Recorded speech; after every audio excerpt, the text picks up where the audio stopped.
but Selassie is the chapel, right? When I do that song, it kind of balances me out in such a way where my whole spirit gets calm, you know.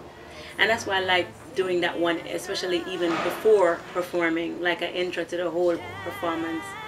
And even people, you know, experiencing that performance as well come on and say, yo, the spirit in that song.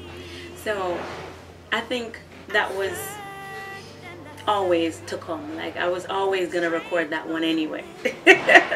You know. Stepping out of Babylon, Master Griffiths, she's the best person to me in reggae. Why? Because of her spirit as woman. Her spirit is like a mother, a friend, an auntie, a sister, somebody you hang with real close and can say anything, you know, and it's not taken out of context. You know, she has just a warm, welcoming personality. And then when it comes to music and her journey, it's so unbelievable. So when Neil came to me and said, yo, you know, I think you should do stepping. And Clive Hunt was like, yo, this gonna be the perfect song for you though. I figured, if it's Master Griffiths, I'll do it in a second. Yeah. 121, even when I hear it back, I'm steady thinking to myself, how are you gonna re-sing this song? Like, how am I gonna perform this song? You know? I keep asking myself over and over, okay, and I'm like, you gotta build up the courage. Because it's a serious story when I look at a cousin of mine who went to school, did everything right, and then live in a community where gunshots and death is something that you see all the time. I mean, serious death where, you know, gunshots rip up bodies of people you know. Like, I'm not talking about a small hole. I'm talking about totally mashing out somebody you know, and they're just laying there, everybody taking pictures and stuff. Police come through, dig up your house, fire shot unnecessarily, arrest people, put them in jail without a true reason. And then his brother migrated, who was more like his protector. And then the rest of whoever was left, they're all in jail or passed away. And then he would say it all the time, me one day, I know, me one day. But nobody took it as something that was truly troubling to him. Because in the garrison, yeah, you have problems, but nobody expected to go crazy. They expected to just deal with it. They don't think of therapy or anything like that. But he would say it a lot. Me one day, and me one day, and me one left. You know, like, me one day, what am I going to do to me, or if me going to dead or what? I'm in a fire gun, and I'm in a fire gun. But he would say it over and over again. And I wrote 121 because when he lost his mind, basically, and was brought to the hospital, UA, they had no beds. They had to give him the injection, some kind of injection to fix, you know, to kind of balance him out and send him back.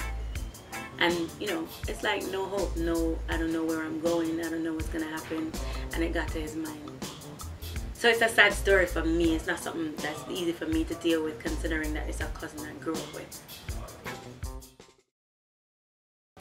Passing through, first time I went back to Jamaica, I realized one thing, that men would go home, see them wife or baby mother, drop off the money and leave, and go back to another baby mother house, drop off the money and leave, you know. And I'm thinking, how could it be real? How can it be a real connection between you and this person if all you do is pass through? There is no real relationship. And so in that song, I'm just saying, passing through don't make the connection true. She might realize she made herself blind, you know, to all the everything, the baby mothers and the baby mother drama. The truth will come out in time. Basically, so it's a message to the man them who are maybe chauvinistic or feel like them are dads if them have 10 baby mother. Yeah. Trigger, when a lot of people heard that song for the first time, they were kind of shocked that I would go on that side, because I'm gonna say, yo, Etana, what you mean by pull the trigger, you know? It's supposed to be peace, love, unconditional love and all these things, and then you go into pulling the trigger. But growing up in the garrison again and seeing it all from the other side that people don't often see. People will see the reason why you need to be in jail, why you need to be killed, or why you need to be punished for robbing somebody or doing whatever, but they never know the reason, or you know, what would lead a person to even begin to think of shooting somebody, you know. And trigger is just basically giving you the flip side of it. It's telling you the other man, it's telling you the shooter story.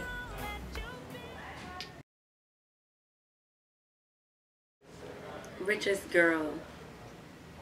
I wanted to have a story that would talk about love in another light.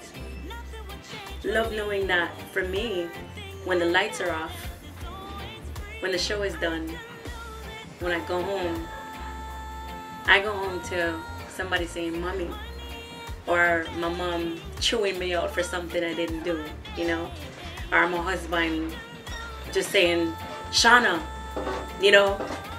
I'm talking about real love when all is said and done. Like the world could stop, I could lose everything, but at least I know that I've had real, true, unconditional love without anything, without even fear of raising me up then, or cussing me out, or chewing me out for something I did, you know, or somebody just simply saying mommy, you know.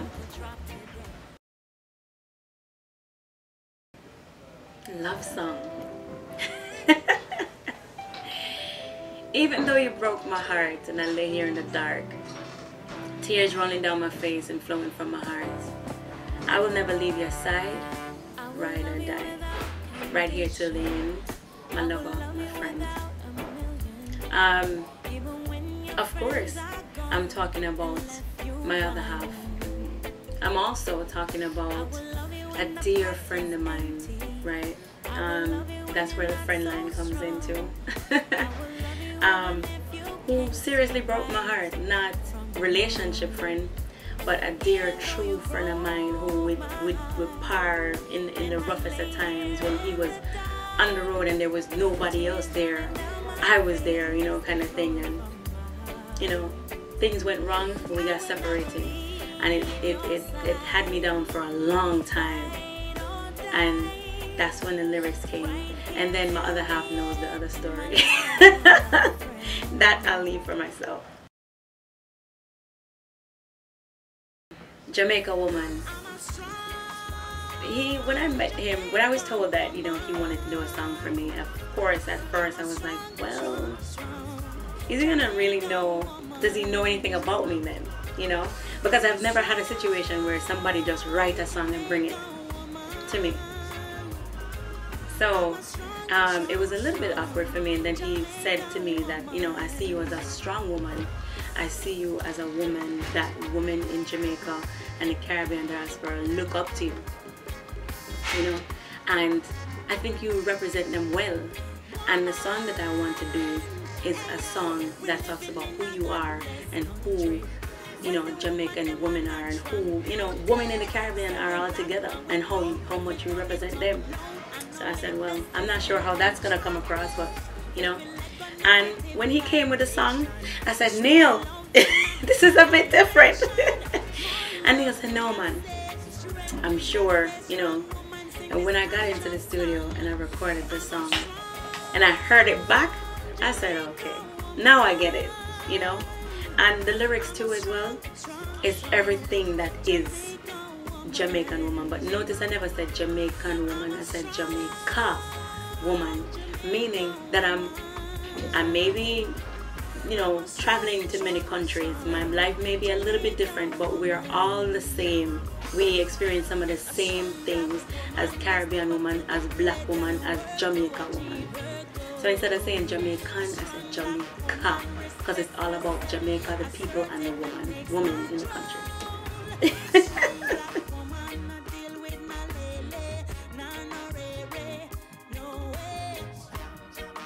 She's a lover, she's a leader, she's a fighter here.